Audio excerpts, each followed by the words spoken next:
I think when Daniels gets a handle on when to go and when not to go and when to use his legs to extend versus when to scramble, look out.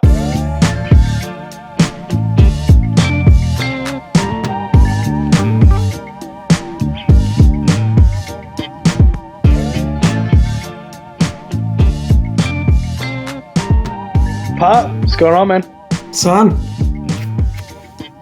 Victory Monday, baby. Let's go. Finally put a W on the board. Big for the program. Needed that. It's our first win in what? It's been 10 games? Something like that. It would have been a 10-game losing streak if we didn't win today. So it's good to put a win on the board. It's our first win at home since week 1 of last year. So wow. The boys needed it. The boys needed it. You talking about us?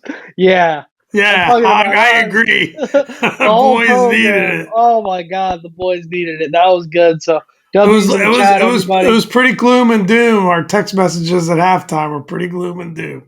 Oh man, it was brutal. Probably a little harsh at that point, but that's fair. Yeah. But it was tough, man. It's so hard being a fan of this team. But today we were kind of rewarded. I mean, janky game, but a win's a win. At the end of the day, they all count the same in December. They all count the same in January when you're making that final push for the playoffs. They all count the same on the draft board, however it shakes out for this team. So win's a win. We got that win there. Super excited about that. And ready to get this thing started, Pop. Ready to talk the details. It is amazing as a diehard fan. I was dying that entire game. Oh. And I had to go to a family party, which was great. I had a great afternoon right after it. So I didn't actually get to watch the end of the game. I had to follow it. I watched it on video afterwards, but I had to follow it, on the ESPN app. And it's amazing how immediately we hit that game-winning field goal, my mood just became so happy. And, yeah. I was dying the entire day. I was so stressed and dying. It was like almost to the point of like, why do I do this to myself? Like, yeah. What am I doing here? Yeah. It's brutal, man. I was almost like happy not to get to watch the end in a way. Like it was almost easier to just, check the phone every couple of minutes and see what was going on. But I think overall, we were talking about it before the game, before starting the pod. Sure. I mean, pretty one-sided from a statistical perspective. We just couldn't, quite obviously, you just couldn't punch it in, right? Yeah. Yeah, that was what was frustrating is like 7 trips to the red zone. Tressway did not punt the ball today. Tressway didn't punt the ball, and that's an amazing stat. And there were no offensive turnovers. So do the math. So every single time we touched the football, we ended up scoring because there were no missed field goals either. Problem is, we only scored field goals. And, if you told me we were going to win 21-18, I would have said, yeah, it sounds about right. But I would not have thought it was going to go like that. It was really bizarre. And we'll talk more about the red zone woes a little bit later. But can I interject something? Please, you already have. Just before you go on to the next thing. So I full disclosure, I mentioned I missed the last half hour or so of the game. So I was rewatching it now, and we kicked off the pod, and it was just as Siebert kicked the winning field goal and seeing him getting carried off on the player's shoulder and Debo slamming his headset to the turf. I just was witnessing that almost live. Yeah. Oh, that is so beautiful. Dayball. What did I say? D-ball? Whatever. Debo Samuel. Debo. Yeah. Debo was not happy. But that was fantastic. That's great. That was beautiful. That's great. Pop's a huge Brian Daboll fan. He's been singing his praises for years now on the pod. So, well, you're the fanboy of Brian Daboll. He's a good coach. It's a good coach, bad situation. But man, so 12-9 at the half. We had dominated the time of possession at that point. We just couldn't finish. And you just got to be super frustrated. And you're thinking, I'm thinking in my head, well, the Giants get the ball back. So they're going to go down and score 7 because this defense has been useless. So we're screwed. It's going to be whatever. And then, sure enough, first drive of the second half, Benjamin St. Just, who going to get his name called later on for a positive reason for the first time in a little bit here. Benjamin St. Just peanut punches that football out. Jeremy Chin falls on it, and we go down. We get 3. We tie the game up 12-12. Now, would have loved to see the boys go down and get 7 there. Would have loved to see the boys get 7 at any point today. So that's a real concern. We will have to talk about that. But overall, I mean, we have a kicker that's capable of drilling 7 field goals in one game. That's a miracle. I mean, to go from a kicking situation like we had to what happened today, which is a team record. I think 6 was a team record, and he punched through 7.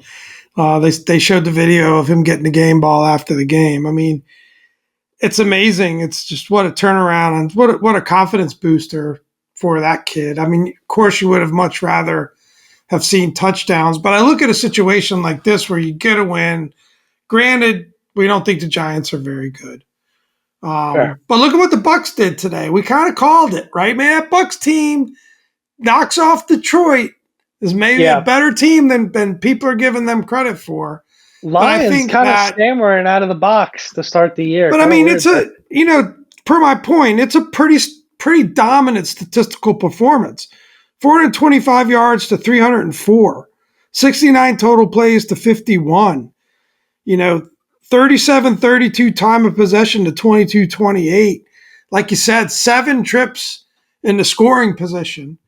No punts. That's an amazing stat by you. Like, it was a pretty dominant performance statistically. It didn't feel that way because they were punching in touchdowns and we didn't do a great job of stopping them. Although the second half was, I think it was a very good performance by the team in the second half. Maybe not as much in the first half, but you come back and you get that win. You got to feel pretty good about it. Sure. I think. Yeah, you look, like I said, they all count the same, man. They all count the same, and they're hard to come by around this part of town. So I'm happy for a win. That's where I'm at. I'm happy mostly because of what I saw from Jayden Daniels today. I'm happy that I said coming into the game, I said, more than wins and losses, what I care about is I want to see Jayden start attacking vertically down the field. And me and Pop were texting at the beginning of the game. He's just not seeing it. He's just not seeing it. He's holding on the ball for too long. First half, yeah. He's got those jitters. He's doing the thing that young quarterbacks that can run do, where he holds on either a little bit too long and then is scrambling to get back to the line of scrimmage, or he's just taking off at the first sight of discomfort. And that's what you're worried about with Jayden Daniels, right? That's the one thing you don't want to happen when he comes to DC. And we're seeing that, and I'm going, man, he wasn't seeing it last week. He's not seeing it today. I don't like this. Sure enough, Jayden gets his clock cleaned, gets the wind knocked out of him, and we're texting, we're going, oh my, this is terrible, worst case scenario. Hope he's okay. And after that play, it was almost like his welcome to the NFL moment. Yeah. After that play, it felt like watching him, he almost goes like, and they hit a little bit harder. The NFL, right? That really hurt.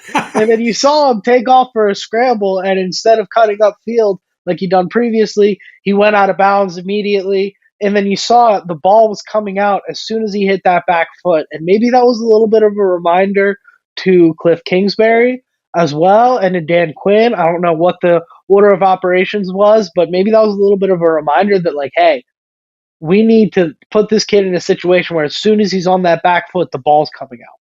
And all of a sudden, we saw that Jayden Daniels that we saw in the preseason. We saw ball coming out super fast, very effectively. In the second half, there's an incredible stat.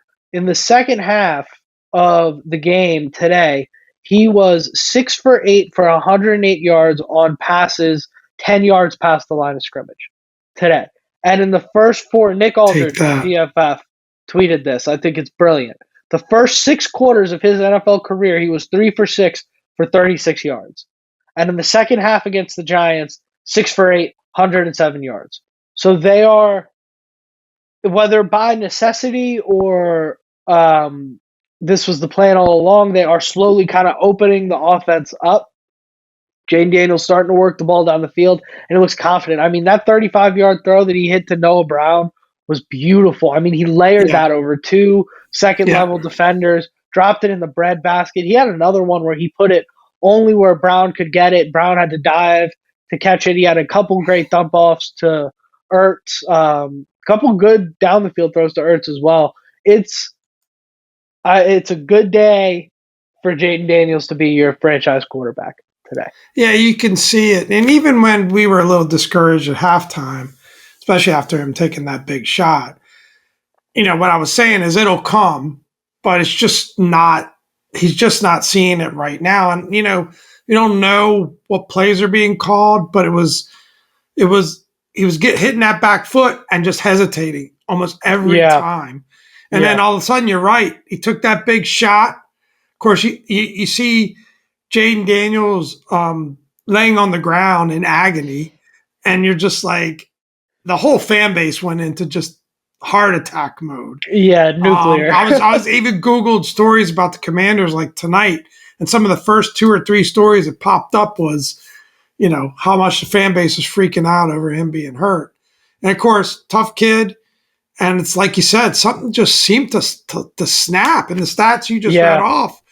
He was much more effective. The other thing I'm really encouraged about is our running backs are every bit as good, if not better, than we hoped they would be. best position Like group on this that team. combination of B-Rob, who's been running, with bad intentions out there, and that fourth down play where he got the first down, and you're like, okay, great. And then all of a sudden he bounces outside, and you wish he had just a little more speed, but you can't have everything the way he competes. And then Who Eckler's cares? just dynamic. He And makes some big plays in some big spots, and he always seems to me to get a few more yards than you think he's going to get. yep, Whether it's just like a juke at the last minute or he can be physical, he breaks tackles. He always seems to get a few extra yards of what you think he's going to get. And that combination, man, that they look like, I mean, maybe there's a better running back combination in the league. I don't know, but they got to be up there. They got and to be up there.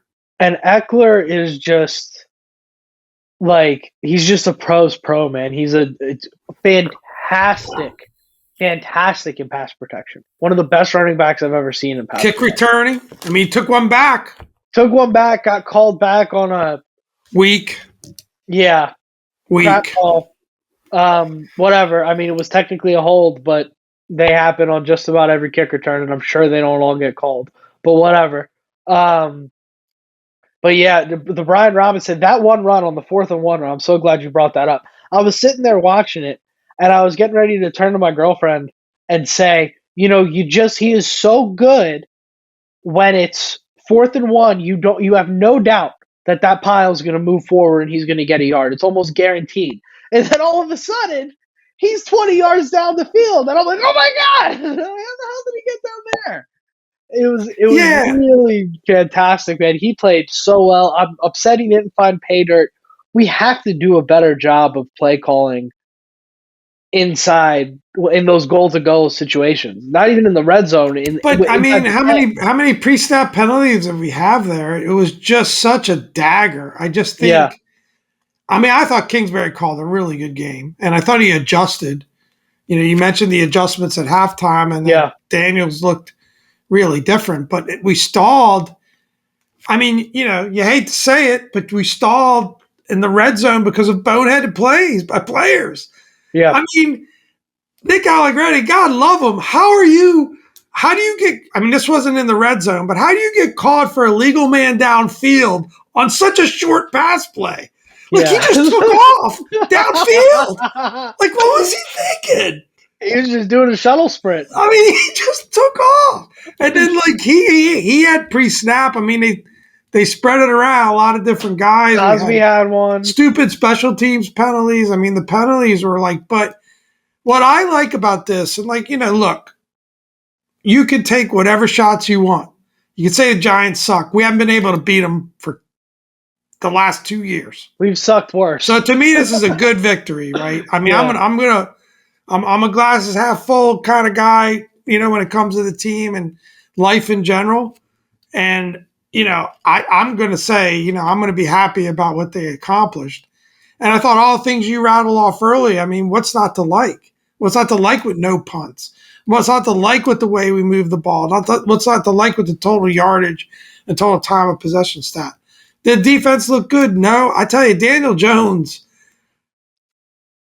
I don't know what everyone else is seeing, and every other week he plays, but man, it's a good-looking quarterback when he plays against us. And Malik Yeah. Neighbors is just dynamic. 10 catches, Neighbors 127 yards.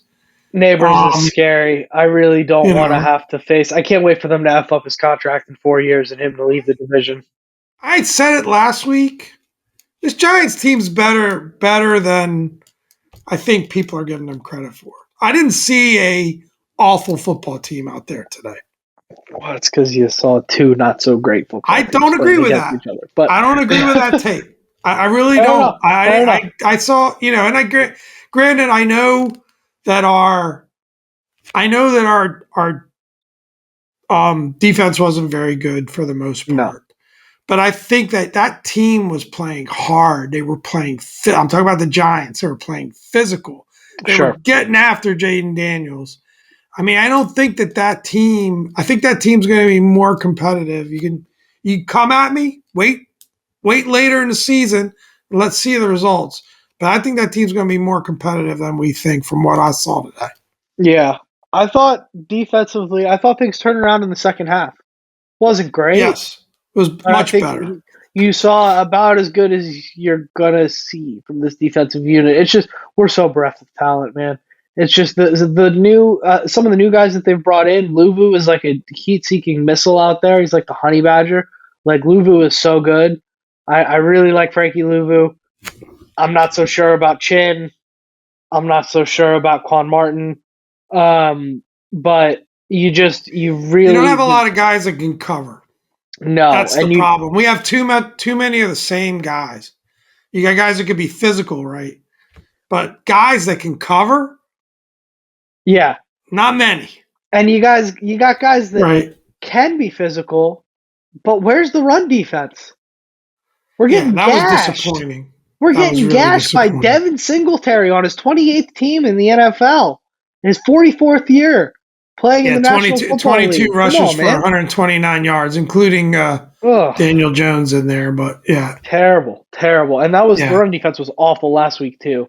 And that's a huge problem. That's a bigger problem than I not being able feel to run. like the run defense, just because of the kind of guys we have on the team, is more correctable. I Oh, think that the secondary in terms of the coverage issues that we just talked about, I'm not so sure, not as confident. well, I mean, I tweeted it out today. I said, "Holy crap, 13 is our second best quarterback." That's a problem. That's a problem because 24 was woof. I'd like to see more from one, but it's I don't know, man. The secondary is the secondary. There's only so much you can do about it. I don't want to get on here and talk for 10 But minutes I about it kind of every feel like week. a game like today. I'll make one last point in this section for me. A game like today for me. See how you're using the hands? That's the Italian in me. It's Love coming it. out. But a game like today for me is it's you get the win. You have 7 trips into scoring position. I'll just call it. They weren't all red zone trips, Sure. and you don't punch it in. So it's a very teachable situation. There is a lot to be encouraged by about how offense moved the ball. All the penalties, if you clean those up, probably get a couple of scores. And I think defensively, we played, arguably a much worse team, but I think defensively, it got better and improved. And maybe that's something that as these guys continue to coach, continue to understand what pieces fit where, at least hopefully it continues to improve. I mean, super tough test next week against Cincinnati. I guess we'll get on to that, pregame pod, but Yeah. I'm I'm You I'm figure I'm encouraged. It's the win. I I'm mean, encouraged.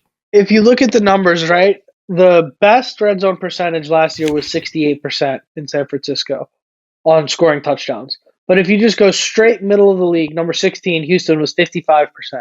So let's round up since it's an odd number. Let's say four of those, we score four more points. That's another 16. I mean, how different are you feeling when this game is 37-18, which is what it could have been? Oh, that's what. Yeah, it's my point. And Yeah. statistically, you'd argue. I don't know if it's that big of a disparity, but statistically, you definitely argue that this should or could have been a 7 to 10 point win more comfortably. Where we're playing from the front rather than playing from behind. Yep. So, yeah, I mean, I think, like I said, I think it was a good result overall. I did like how the boys came out, both defensively and offensively, and played in the second half. Got to finish, but again, you get that win. There's a lot of teaching moments that still come out of this, and how you said it. I'll finish with what you led with. How good does it feel to have Jayden Daniels? And you got two pretty darn good performances under his belt already. And he's only going to improve from here. He's only going to get better. Yeah, this is not a... And nobody can say there's no garbage time, yardage, or points here. The kid put up 226 yards in the pass game and 44 yards in the run game, and none of it was garbage time. Yeah, this is not a... I think when Daniels gets a handle on, because I thought he almost became too conservative with the run on the back half of that game. I think when Daniels gets a handle on when to go and when not to go and when to use his legs to extend versus when to scramble, look out. That's all I got. That's all I got. Let's move on. Let's do the awards. I think we're both pretty fired up at this point in time. A win's a win, man. It's good to get a W. I'm hyped to see a win. So awards, Sauce Award, we're gonna do co-winners this week because you'd be remiss not to say the player of the game is Austin Siebert with 7 for 7 We field got a goals. kicker. I mean, what more can you do, right? Hallelujah. Tell you what, lock the guy up, 10 years, $220 million. Give Siebert the Dak Prescott contract. Yeah, lock him up. Don't let him leave FedEx without a contract today, please. God. But yeah, great to see that from him. I mean, you just lose this game with any of the kickers we've seen all year, right? So that's great. Brian Robinson Jr. though, 17 rushes, 133 yards. Little chippy in that post game interview. You hear that quote? No. Where somebody said, "Oh, it's a career high for you," and he says, "Well, I can't remember the last time I got 17 carries." Nice. So love it as well. UCLA still getting absolutely truth. Whooped. It's a truth. What do they call those truth? What do the youngins call those truth bombs? I don't think the youngins call it that, but that's okay. That's all right. Not anymore. That was like 10 years ago. Frankly, I'm getting to the point. I don't know what the youngins call it. We're losing youngins quickly on this program, but yeah, that was just a fantastic performance from Robinson Jr. I mean, I love that kid, man. I would love to see him be in Washington for a long time. Like, I want to see that guy like retire a Commander or whatever they call the team by then. But helmet stickers, Jayden Daniels, got to get one. We've talked about Daniels ad nauseum. Another step forward. He just continues to pass the test that you put in front of him. So let's keep it rolling, man. Let's keep adding them. We're going to go Benjamin St. Juste for that strip fumble that did kind of turn the game around there. 3 passes defended, 6 tackles. Big from him as well. He had a pretty good game overall. He got beat a few times, but spoiler alert, quarterbacks get beat. Jalen Ramsey Corners are going to get beat last week. Yeah. It happens. It's time for a little positive press for 25. So got to give him that. Ertz, 4 catches for 62 yards. That interception that wasn't by Zach Ertz was a huge play. Super clutch there. Ripped the ball away from the defender who definitely intercepted it. When you look back at the replay, you could see that coming back for sure. And Ertz did what needed to be done. How about him pumping up the crowd on that one play? Yeah. Awesome. I love Zach Ertz, man. I think he's a great addition to this team. He's just Just got to really stay good to have healthy. around. Yep. And speaking of guys that got to stay healthy and great veteran additions to the team, Austin Eckler. I had the thought today, watch him. I want to see that guy retire a Commander too. I would Yeah. love to keep that guy around for as long as he'll stay around for, as long as he can keep producing at this level. That is just. I loved Austin Eckler's game as a fantasy football player for a few years now, and I've watched him play quite a bit. I always liked watching the Chargers. Those first few years with Herbert were a lot of fun. And man, Eckler is just the man. He's just the man. He's never out there in the wrong position. He's never out there looking lost. He's never out there looking like he's been outmatched or he's not hustling. He's just balling. So And he I'm has all some big moments in there, both in, yeah, especially in the receiving game. I mean, 3 for 47 yards, it's a pretty good average from a receiver, right?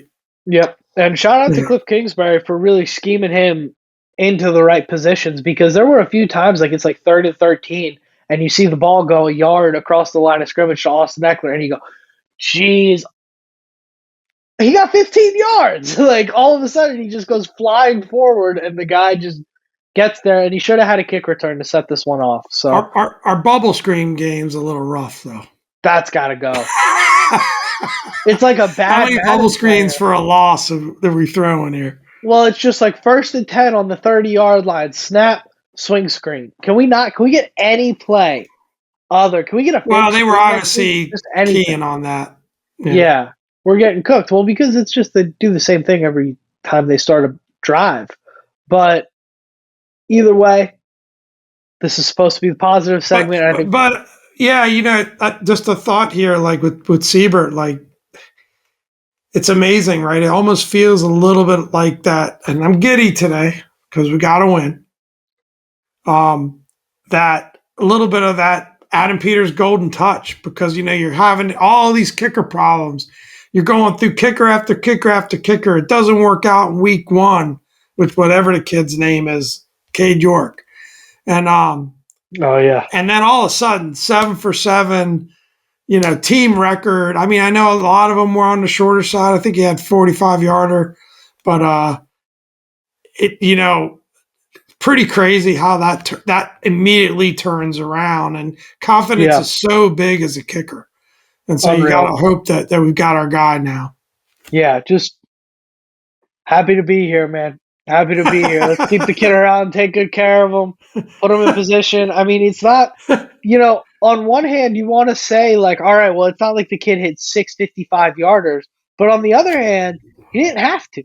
That's because we were getting the ball in these goal to go situations. And speaking of these goal to go situations, it's time for our kickouts of the game. How about that for a segue, ladies? Love that.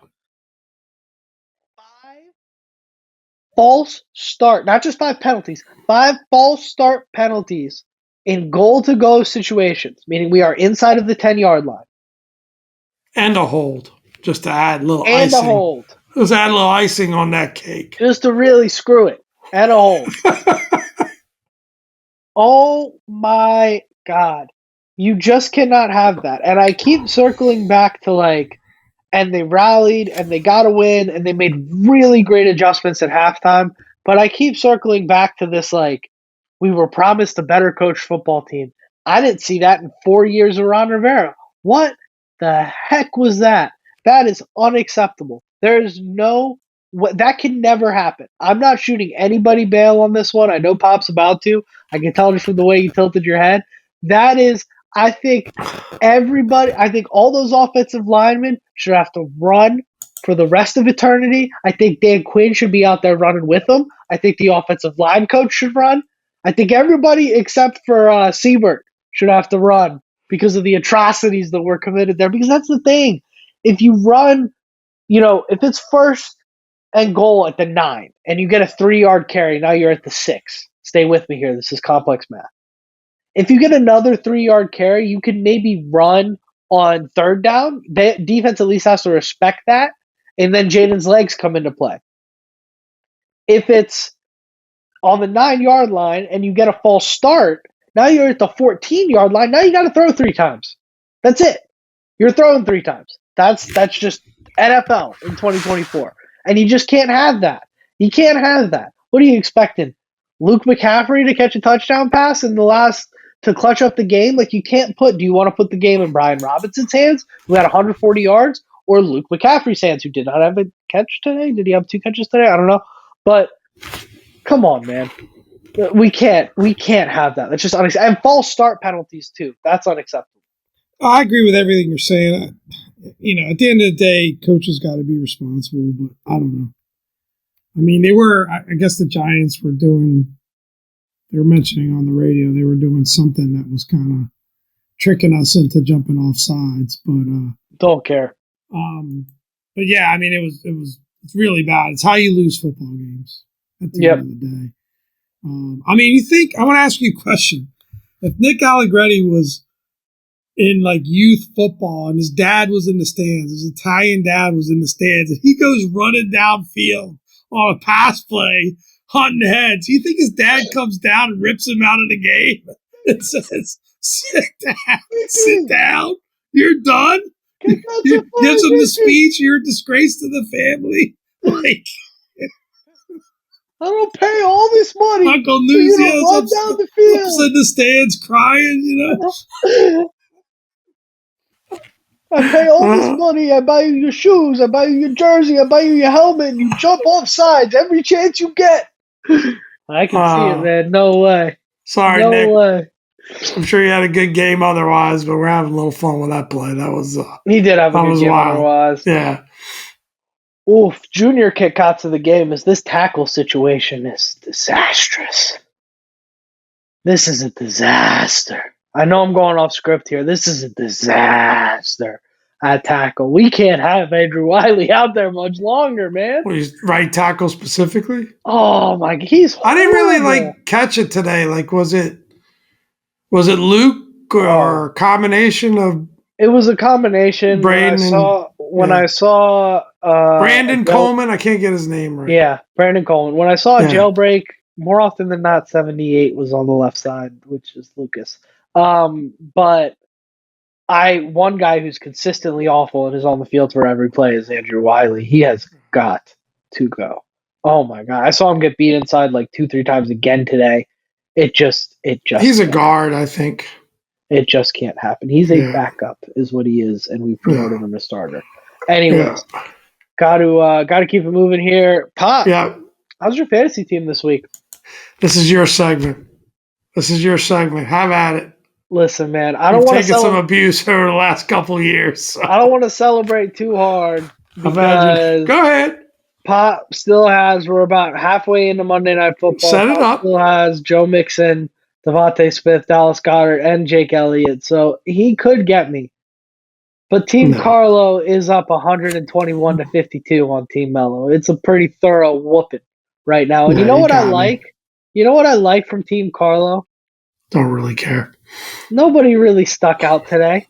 14 from Herbert, 15 from Stevenson, 14 from Montgomery, 18 from Lamb. Garrett Wilson, got to see more from you with 7 there. Laporta, 2, not so great. 22.5 from Adams, 14.5 from Robinson Jr. Cleveland defense with a little safety there. Moody, automatic for his kicks. We do need to see a little bit more from a couple guys here, but overall, I mean, just you get to 122 points, right down the middle, just good team football. Nobody was flashy, nobody was going over the top. Good team football for the win there. You got anything to say, Pop? Very disappointed with my boys. We're gonna have to. It's gonna be Tell the Truth Monday tomorrow. Tell the Truth Monday tomorrow with my boys. It's a long time coming, Pop. It's one of those weeks where smacks me around. Everybody played poorly. One of those fantasy weeks where you just got wiped out across the board. It's all right. I lost in my other 2 leagues. I got Josh Allen scored 9 points for me on Thursday night. The minute Tyreek only put up 4.5, I knew I was in trouble. Yeah, Pop called game in like the third quarter of the Miami game. Yeah, it just wasn't going well. Anyways. How about some of these games today, huh? Wild, man. So the Saints, let's start with the Saints whooping up on the Cowboys. Kubiak. They pulled a Rigo on them. 44 points. You know, the Saints have scored Team's 90. Hot. They've scored 90 points this year. 91, I think.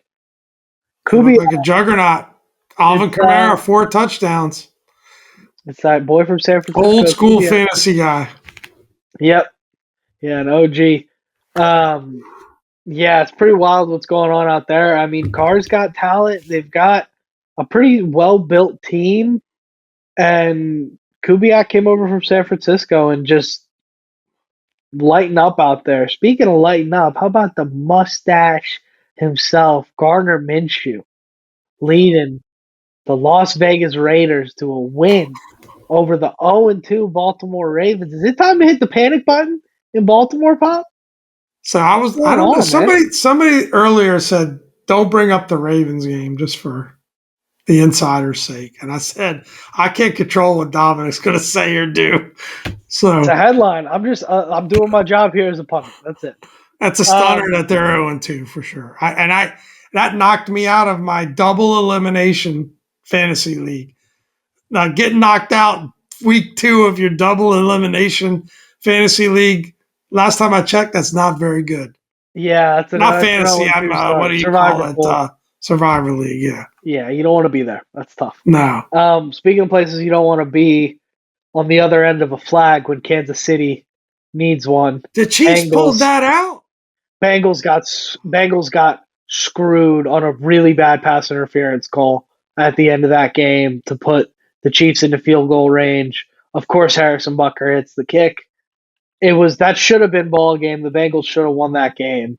Well, you know, it's good news. All we want is a desperate Bengals team on Monday Night Football next week.